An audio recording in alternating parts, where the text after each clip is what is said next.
The 2020 election will have an impact on Minnesota for years to come. First, there's a chance the DFL party could flip the state Senate, where Republicans hold a 3-seat edge. Then there's a possibility of Minnesota losing a congressional seat due to 2020 census figures. The Minnesota legislature would have to redraw boundaries.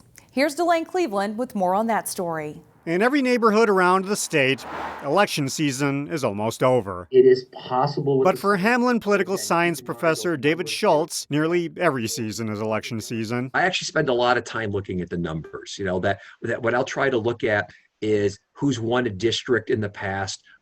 Try to make some anticipations there. Determining how people are going to vote, however, isn't an exact science. Looking at historical data is one thing, but now you have political parties endorsing candidates for offices traditionally considered to be nonpartisan, such as city council or school board seats. What's happened is we've become so polarized. People have come to think of the world in terms of Democrat and Republican, that we're now even seeing organizations that don't normally think about getting involved, feeling like they basically have to have an imprint.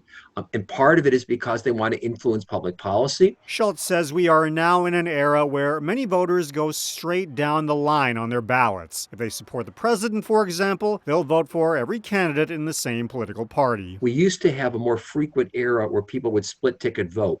And so part of the strategy here now also by organizations, party organizations endorsing further down is they're hoping to what? Hoping to motivate people to show up to vote, hoping to basically get people to make these choices for candidates, even in positions they might not normally vote on. There's a lot at stake in this election, particularly when it comes to the Minnesota legislature. Currently, the Republicans control the Minnesota Senate by 3 seats, but the DFL hopes to flip that. I think at the end of the day, the Democrats probably have to win probably about 4 seats in the Senate, anticipating that they might lose at least 1 or 2 of their own. So it's a very, very tough one, not impossible. We saw 2 years ago the Democratic wave go through the suburbs and put the Democrats back in control of the House. It is possible with the Senate. The outcome of the state legislative races could also have a lasting impact for years to come. Next year, the legislature has to redraw congressional lines. And Schultz predicts that Minnesota will lose a seat in Congress due to population shifts. And the legislature would have to determine which of Minnesota's 8 members of Congress doesn't get to come back. That is going to be an intense political battle. And if it's all Democrats, well, at that point, you know who's going to lose. It's going to be a Republican who's going to lose a seat, versus if it's deadlocked, either the courts are going to do it or it's going to be a compromise. There will be a new face representing Senate District 44. Paul Anderson is not running for re-election.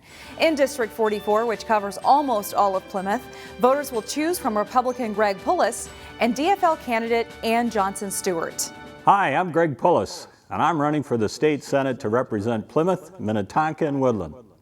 I want to find some common ground, goals on which we can all agree: education, clean energy, and affordable health care. First and foremost, I support our police 100%. They risk their lives every hour of every day to protect us and our communities, and they deserve our support. Protecting their funding will be my highest priority. In education, I've got a plan to ensure that every student, regardless of race or creed or family income, is reading proficiently by the end of the 3rd grade. Check out my website, gregpullisforsenate.com. Follow me on Facebook at Greg Pullis for Minnesota State Senate, or Twitter or Instagram. Have a good day and vote for me. My name is Ann Johnson Stewart, and I'm running for Senate in Minnesota District 44, which includes Plymouth, Minnetonka, and Woodland. I am a civil engineer who has built a successful business, and I've taught at the University of Minnesota for over 20 years. Winning this race could flip the Minnesota Senate to a DFL majority, and a DFL-controlled Senate will aggressively address the COVID damage we've all experienced, the threat of gun violence, racial injustice, and climate change, and the maintenance and rehabilitation needs of our roads, bridges, and sewers. A DFL-controlled Senate will also fully fund our public schools, encourage investments in renewable energy, and fight for quality health care for all people. We will advocate for the rights of people of color and those with disabilities, and I am ready to get to work and fight for what I believe is important. You can hear more candidate statements on our website, ccxmedia.org. New Hope has a brand new police building, and now the city is looking for new officers to fill it. Here's Neil Persley. We're looking both for people with experience and coming fresh out of their college and academy training.